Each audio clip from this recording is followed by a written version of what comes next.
नमस्कार. संघर्ष वृत्तवाहिनीमध्ये आपलं स्वागत. घेऊया ठाणे आणि आसपासच्या परिसरामधील घडणाऱ्या महत्त्वाच्या घडामोडींचा आढावा.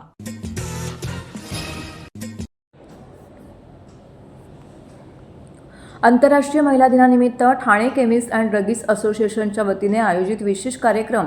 महापौर शर्मिला पिंपोळकर, पत्रकार प्रज्ञा म्हात्रे, आदिती तांडेल, जान्हवी जोशी, डॉक्टर विनया कुलकर्णी, डॉक्टर आरती कुलकर्णी, डॉक्टर लता घनश्यामनानी, राजेश्वरी शिंदे यांचा सन्मान करण्यात आला आहे. रविवारी डॉक्टर काशीनाथ घाणेकर नाट्यगृह येथे हा कार्यक्रम पार पडला.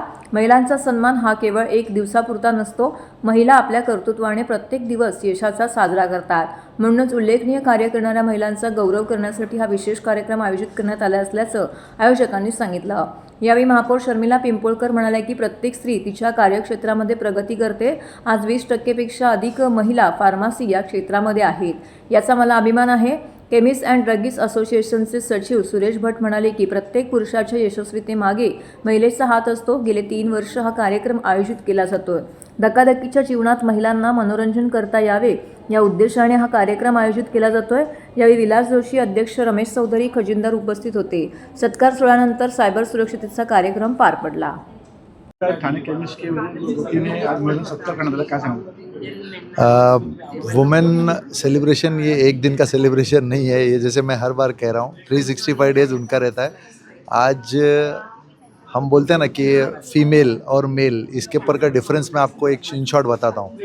मेल एंड फीमेल के इसमें FE का एक जो डिफरेंस है, FE, उसका FE का साइंटिफिक जो वर्ड है that is said to be iron.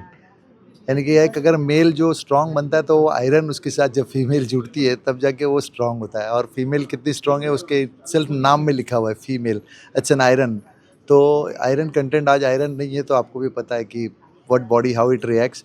तो सबसे बड़ी बात है कि हम पिछले 3 साल से जो सेलिब्रेशन कर रहे हैं महिला दिन का, तो ये एक हमारी तरफ से एक छोटा सा एक प्रयास है कि हम उनको एक दिन थोड़ा एंटरटेन कराएं, उनको कुछ अवगत कराएं और इस ये माहौल ऐसा कुछ बनाएं उनके लिए कि जो उनके लिए थोड़ा एंटरटेनमेंट और इन्जॉयफुल हो. रोज़ का उनकी ज़िंदगी आपको पता ही है, एक महिला how she works and from day how it starts, क्योंकि घर, बच्चे, फिर परिवार, एवरीथिंग. तो ये छोटा सा प्रयास है जो हमने पिछले 2 साल से चाल किए, 3rd ईयर स्टार्ट हुआ है. और जिस तरह से लोगों का और मतलब महिलाओं का जो ये रिस्पांस मिल रहा है, अगली बार शायद ये हॉल और छोटा पड़े तो हम यहाँ पर कहीं कुछ बड़ा करेंगे उसके लिए. और आप आए, आपने भी इसका कवरेज लेके इनको काफ़ी लोगों तक पहुँचाया, उसके लिए बहुत बहुत धन्यवाद. Thank you so much. काय साहेबांच्या सोन्यात आणि स्वतः व्यापारी आहेत, म्हणजे आमचे डिस्ट्रीब्युटर पण आहेत. काय सांगाल, आज महिला सत्कार करण्यात आलेला आहे? आज खूप सुंदर असा कार्यक्रम इथं घेतलेला आहे. असोसिएशनच्या माध्यमातून आप्पासाहेब शिंदे हे नेहमीच कार्यरत आहेत आणि आता जे वाढती महिलांची जी संघटनेमध्ये सुद्धा जी मदत वाढती आहे त्या अनुषंगाने व इथे ठाण्यामध्ये जसं की आपल्या स्वयं महापौर मॅडम पण इथे आज आहेत, त्यांच्यासोबत सगळ्यांचा सत्कार खूप सुंदर आयोजित केलेला आहे. आणि असंच महिला सबलीकरणासाठी सुद्धा आणि महिलांना महिला सपोर्ट करण्यासाठी सुद्धा ही सुंदर संधी आणि डिस्प्ले केलेला आहे. तर मी धन्यवाद करीन सर्वांचा. आणि असंच कार्यरत करत आपण वर्षानुवर्ष हा असा सेलिब्रेशन ऑफ वुमन करतही राहू. नमस्कार, मी डॉक्टर आरती कुलकर्णी. मी ठाण्यामध्ये आयुर्वेदिक स्त्रीरोग तज्ज्ञ म्हणून काम करते आहे. आज इथे ठाणे केमिस्ट आणि ड्रगिस्ट असोसिएशन यांच्यातर्फे वुमन्स डेचा एक खूप सुंदर कार्यक्रम इथे पार पडला. आणि यासाठी आमचा जो काही सत्कार त्यांनी केला, सन्मान केला, त्यासाठी त्यांचे खूप आभार. आणि या कार्यक्रमामध्ये आपल्या सर्वांच्या लाडक्या महापौर शर्मिलाताईंनी जे काही महिलांना संबोधलं की एक महिलेच्या पाठीशी उभे राहून तिच्या सक्षमीकरणासाठी तिने हे काम करायला पाहिजे. कारण आपण सगळी नाती जपतो, पण एक महिलेची मैत्रीण होणं हे खूप महत्त्वाचं आहे. आणि त्याचप्रकारे दुसऱ्यांची काळजी घेता आपली पण काळजी घेणं आवश्यक आहे. त्यासाठी आम्ही इथे आहोतच मार्गदर्शन करायला. आणि त्यासाठी आपल्या सर्वांना महिला दिनाच्या खूप खूप आरोग्यदायी शुभेच्छा. धन्यवाद. मॅडम, आज ठाणे मेडिकल केमिस्टच्या वतीने महिला सत्कार करण्यात काय सांगाल? सर्वांना माझा नमस्कार. खरं तर ठाणे केमिस्ट आणि ड्रगिस्ट गेली 40 वर्ष कार्यरत आहे आपल्या इथे. आणि आज घाणेकर नाट्यगृहामध्ये त्यांनी हे 3रं वर्ष आहे की अशा प्रकारचा कार्यक्रम आज महिला दिनानिमित्त त्यांनी आयोजित केला होता.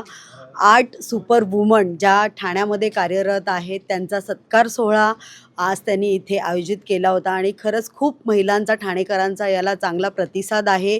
गेली 40 वर्ष कार्यरत असताना ज्या ज्या मेडिकल क्षेत्रामध्ये अडचणी येतात त्या अडचणींवर मात करण्यासाठी ही संस्था नेहमीच कार्यरत असते आणि मी असं म्हणेन की अशाच या माध्यमातून अनेक माध्यमं संस्थानं आपल्या ठाणे शहरामध्ये उपलब्ध आहेत आणि ही कार्य खूप उत्तम प्रकारे करत आहेत. एक महापौर म्हणून मी प्रत्येक संस्थेला एक निवेदन करेल की आरोग्य सेवा ईश्वर सेवा आहे आणि ही ईश्वर सेवा देताना तुम्ही खूप चांगल्या पद्धतीचं काम करत आहेत, पण मला असं वाटतं की अजूनही आपल्या महिलांकरता आरोग्य सेवा पोचवण्याचं काम जसं कर आता कॅन्सरवर सगळ्यात मोठं काम चालू आहे. हॉस्पिटलही ठाण्यामध्ये उभारण्यात येत आहे. माननीय शिंदेसाहेब यांच्या नेतृत्वाखाली ठाणे शहरामध्ये जो विकास होत आहे त्याच अनुषंगाने कॅन्सर हे सर्वात मोठं जे हॉस्पिटल होत आहे तर त्याची गरज आज आपल्या ठाणे शहराला आहे आणि साहेबांचा धन्यवाद मानेल आणि पूर्ण असोसिएशनचं पण धन्यवाद मानेल की त्यांनी चांगल्या प्रकारची काम ते लोक त्यांच्या माध्यमातून करत आहेत. धन्यवाद.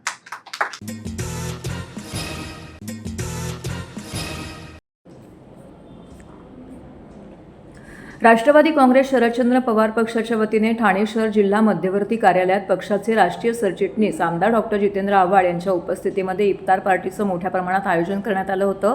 या इफ्तार पार्टीस ठाणे शहर जिल्हाध्यक्ष मनोज प्रधान, महिला अध्यक्ष मनीषा भगत, ठाणे महानगरपालिकेचे विरोधी पक्षनेते नगरसेवक अशरफ पठाण, युवक अध्यक्ष नगरसेवक अभिजित पवार, अल्पसंख्याक सेलचे मोहम्मद मुफ्ती अशरफ यांच्यासह शेकडो मुस्लिम, हिंदू, शीख, बौद्ध, ख्रिश्चन बांधव मोठ्या संख्येने उपस्थित होते.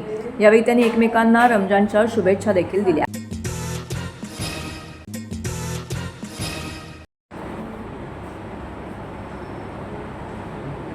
राज्याचे उपमुख्यमंत्री आणि शिवसेनेचे मुख्य नेते एकनाथ शिंदे आयोजित कोपरी येथील चैत्र नवरात्र उत्सव यंदा धूमधडाक्यामध्ये साजरा होणार आहे. या उत्सवाच्या निमित्ताने स्वराज्याचे आख्यान, अभंग रिपोर्ट यांसारखे विविध कार्यक्रम येथे होणार आहेत. दर्जेदार कार्यक्रमांचं आयोजन करण्यात आलं असून प्रसिद्ध अभिनेत्री वर्षा Usgaonkar, Vandana Gupte, Nirmiti Sawant, Bigg Boss fame Janhavi Killedar, पुन्हा शिवाजीराजे भोसले फेम अभिनेता सिद्धार्थ बोडके, राष्ट्रीय बालगायक पुरस्कार विजेता त्रिशा ठोसर इत्यादी नामवंत कलाकार या उत्सवाला हजेरी लावणार आहेत, अशी माहिती पत्रकार परिषदेमध्ये खासदार नरेश म्हस्के यांनी दिली. पत्रकार परिषदेला महापौर शर्मिला पिंपोळकर, नगरसेविका मालती पाटील, नम्रता पमनानी, नगरसेवक अनिल भोर, प्रकाश कोटवानी, हेमंत पमनानी, ऋषिकेश माने, संतोष बोडके, प्रकाश पाटील, शिवसेनेचे पदाधिकारी, महिला आघाडी कार्यकर्त्या उपस्थित होत्या. संत तुकाराम क्रीडांगण, कोपरी कॉलनी पूर्व या ठिकाणी भव्य दिव्य उत्सवाचं आयोजन करण्यात आलंय. बुधवारी 18 मार्च रोजी सायंकाळी देवीचं आगमन होणार आहे, तर 19 मार्चला गुढीपाडव्याच्या दिवशी दुपारी 12:15 वाजता राज्याचे उपमुख्यमंत्री तथा शिवसेनेचे मुख्य नेते एकनाथ शिंदे यांच्या हस्ते देवीची प्राणप्रतिष्ठापना होणार आहे. रात्री 7:30 वाजता प्रसिद्ध गायत्री धनश्री देशपांडे, केतकी भावे जोशी, केतकी चैतन्य, उदग अंबे उदे हा देवीचा जागर कार्यक्रम सादर होणार आहे.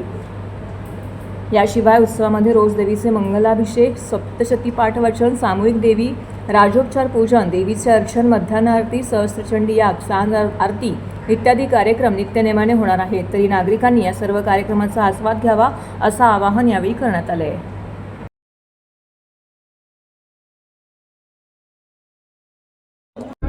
मार्गदर्शनाखाली आणि आमच्या सगळ्यांची वहिनी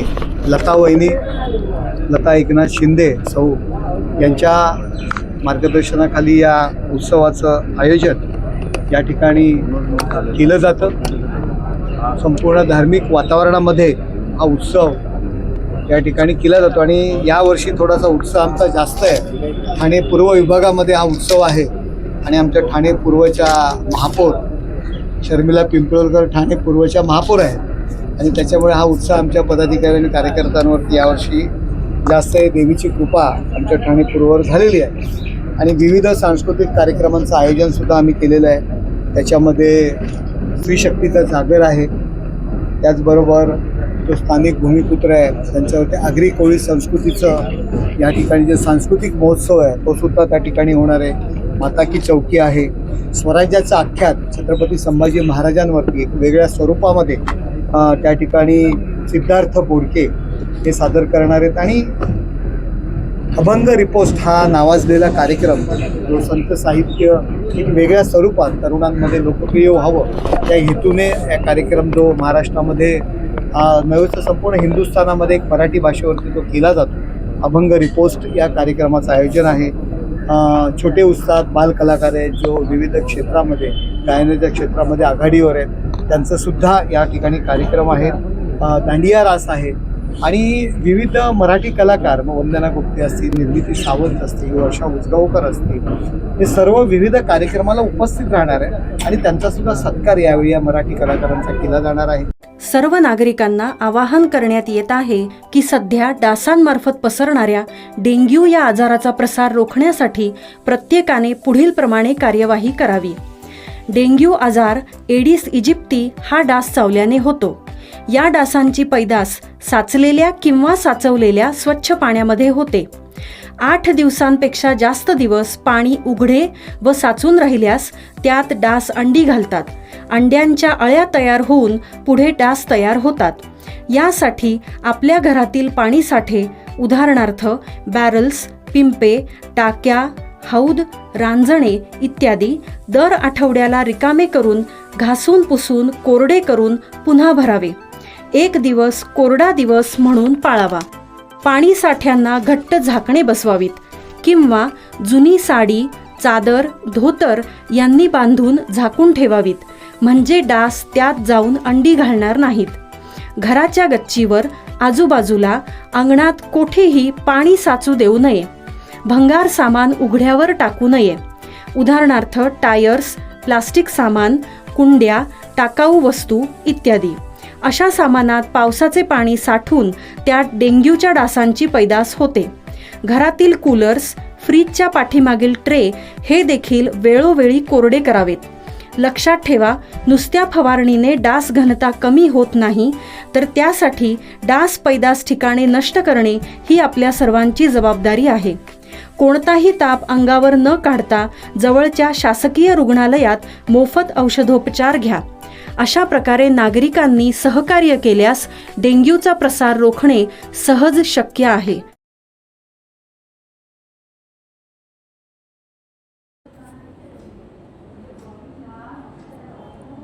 रमजान महिन्यामुळे शहरातील बहुतेक बाजारपेठांमध्ये मोठ्या प्रमाणामध्ये गर्दी होत आहे. विशेषतः मुंब्रा कौसा परिसरात खरेदीसाठी येणाऱ्या नागरिकांमुळे वाहतूक कोंडीची समस्या गंभीर बनत आहे. या पार्श्वभूमीवरती गेली 6 वर्षापासून MSP care foundation, traffic control committee, रोजे फ्री पार्किंग व ट्रॅफिक कंट्रोल करण्यात येते. MSP केअर फाउंडेशनच्या संस्थापिका व ठाणे महानगरपालिकेच्या तरुण नगरसेविका मर्जिया पठाण व ठाणे महानगरपालिकेचे विरोधी पक्षनेते नगरसेवक अशरफ शानू पठाण यांनी पुढाकार घेत परिसरातील वाहतूक सुरळीत करण्याची जबाबदारी स्वीकारली आहे. मुंब्रा हा मुस्लिम भाग असल्याने रमजान काळामध्ये येथे मोठ्या प्रमाणावरती नागरिक खरेदीसाठी येतात.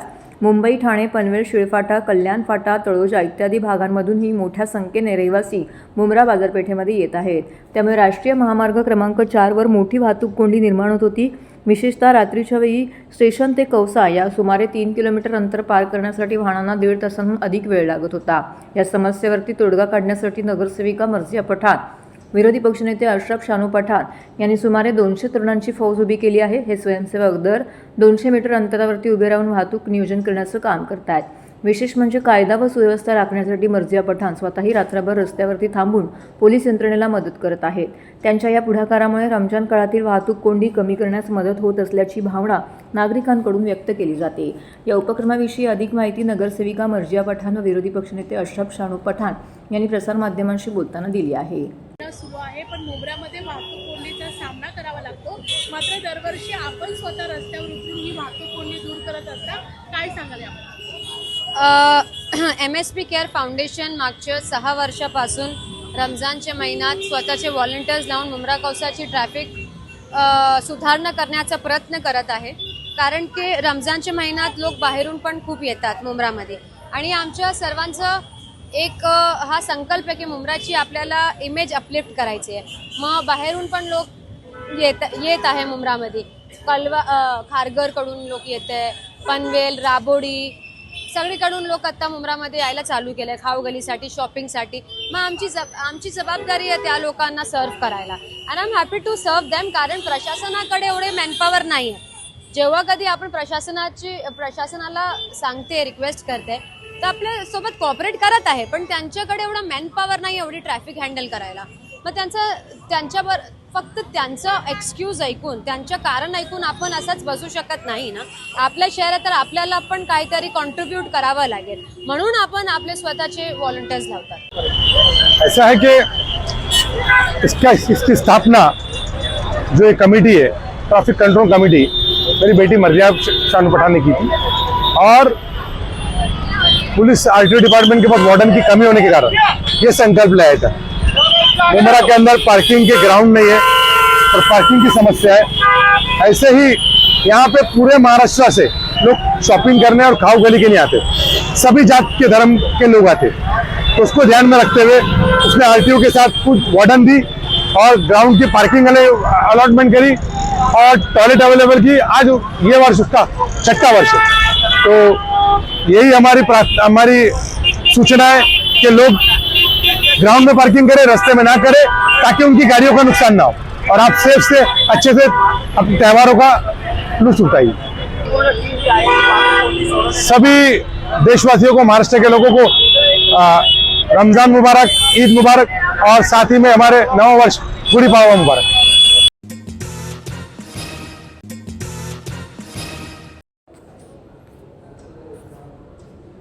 नाशिकमधील रामकुंड परिसरात दररोज सायंकाळी होणाऱ्या गोदा आरतीची अनुभूती ठाणेकरांना कचराळी तलाव येथे घेता आली.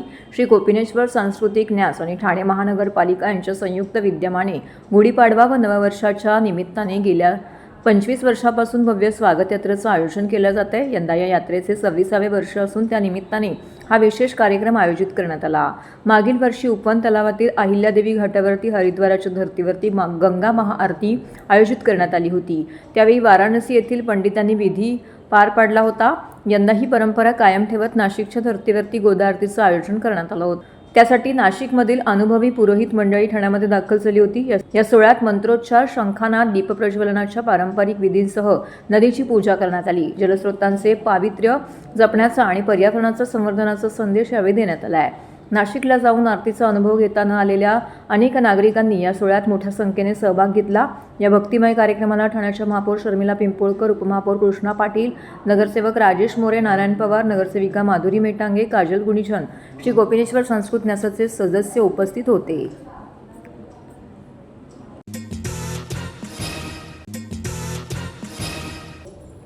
गर्भाशय मुखाच्या कर्करोगापासून संरक्षण देणाऱ्या HPV लसीबाबत सोशल मीडियावरती पसरवल्या जाणाऱ्या अफवांवर नागरिकांनी अजिबात विश्वास ठेवू नये असं आवाहन ठाणे जिल्हा शल्य चिकित्सक डॉक्टर कैलास पवार यांनी केलं आहे. चुकीची व दिशाभूल करणारी माहिती पसरवून पालकांमध्ये भीती निर्माण करण्याचा प्रयत्न केला जात असून त्यामुळे अनेक मुली महत्त्वाच्या संरक्षणापासून वंचित राहण्याचा धोका असल्याची खंत त्यांनी व्यक्त केली आहे. महिलांच्या आढळणाऱ्या गंभीर आजारांपैकी गर्भाशय मुखाचा कर्करोग हा अत्यंत धोकादायक आजार मानला जातोय. या कर्करोगाचे प्रमुख कारण ह्यूमन पॅपिलोमा व्हायरस हा विषाणू आहे. मात्र योग्य वयात प्रतिबंधात्मक लसीकरण केल्यास या आजाराचा धोका मोठ्या प्रमाणामध्ये कमी करता येतो. HPV लस पूर्णपणे सुरक्षित असून जगातील अनेक देशांमध्ये ती मोठ्या प्रमाणावरती दिली जाते. आतापर्यंत या लसीचे गंभीर दुष्परिणाम आढळले नाहीत. त्यामुळे सोशल मीडियावरती पसरल्या जाणाऱ्या अफवांवर किंवा चुकीच्या माहितीकडे नागरिकांनी दुर्लक्ष करावे. कोणतीही शंका आल्यास केवळ अधिकृत आरोग्य केंद्र किंवा तज्ज्ञ डॉक्टरांकडूनच योग्य माहिती घ्यावी असे डॉक्टर कैलास पवार यांनी सांगितले. स्टेट लेवलचं HPV वॅक्सिनेशन लॉन्च करण्यात आलं आहे. तुम्हाला माहीत जर असेल तर HPV vaccine, human papilloma virus हा जो वॅक्सिन आहे खूप महाग आहे. तो इझिली अवेलेबल नव्हता. बऱ्याच वर्षी आम्ही पेडियाट्रिशियनकडे जेव्हा प्रायव्हेट प्रॅक्टिशनरकडे जातात डॉक्टर्स, तेव्हा ते इंजेक्शन घेतलं जातं. खूप महाग आहे, 10,000च्या वरती कॉस्ट आहे. तीच वॅक्सिन गव्हर्नमेंटनी फ्रीमध्ये अवेलेबल केली आहे. ती वॅक्सिन अत्यंत महत्त्वाची आहे. आम्ही ज्यांचे 14 वर्षे कंप्लीट झाले, 15 वर्षाला काही दिवस 15 वर्ष 14 ते 15 वर्ष जे आहेत नाही त्यांना हे वॅक्सिन द्यायचं आहे मुलींना. त्यांना हे वॅक्सिनेशन फ्रीमध्ये सगळ्या सरकारी दवाखान्यामध्ये अवेलेबल आहे. जास्तीत जास्त लोकांनी त्याचा फायदा घ्यायला पाहिजे. सर्वायकल कॅन्सर असतील किंवा ब्रेस्ट कॅन्सर असेल किंवा ओरल कॅन्सर हे जीवघेणे आजार आहे. त्याच्यापैकी सर्वायकल कॅन्सर हा समजू येत नाही, खूप डेंजरस आहे. जेव्हा कळतो त्या यंग मुली आणि बाया याच्यामुळे वाढतात आणि त्याचं प्रिव्हेन्शन करायचं असेल तर HPV वॅक्सिन हा अतिशय महत्त्वाचा घटक आहे आणि अतिशय महत्त्वाचा वॅक्सिन आहे. आपण लक्षात घ्या, आपण पोलिओसारखे किंवा देवीचा आजार वगैरे, धनुर्वादासारखे किंवा रेबीजसारखे आपण हे व्हॅक्सिनने आजार कंट्रोल केले आहे. तर जर सर्वायकल कॅन्सर कंट्रोल करायचं असेल तर व्हॅक्सिन घेणं अत्यंत महत्त्वाचं आहे आणि खूप कॉस्टली व्हॅक्सिन आहे. त्यामुळे हा सर्वसामान्यांसाठी उपलब्ध आहे. जास्तीत जास्त लोकांनी याचा फायदा घ्यायला पाहिजे. एकंदरीत पाहतोय आपल्याकडे चांगलं काही काम सुरुवात झाली की त्याच्याबद्दल काहीतरी वावटं उठवलं जातं, खोटं काहीतरी फेसबुकवर, व्हॉट्सअपवर, यूट्यूबवर टाकलं जातं आहे. व्हॅक्सिन डेंजरस आहे, हे आहे, ते आहे, बरेच खोटे व्हिडिओ चालू आहे. कृपया अफवावर विश्वास ठेवू नका. मी जिल्ह्याचा जिल्हा शल्यचिकित्सक आहे. जिल्ह्याची जबाबदारी आमची आहे. तर हे होतं संघर्ष वृत्तवाहिनीचं आजचं बातमीपत्र. उद्या पुन्हा भेटू याच वेळी याच ठिकाणी ताज्या घडामोडींसह. तोपर्यंत नमस्कार.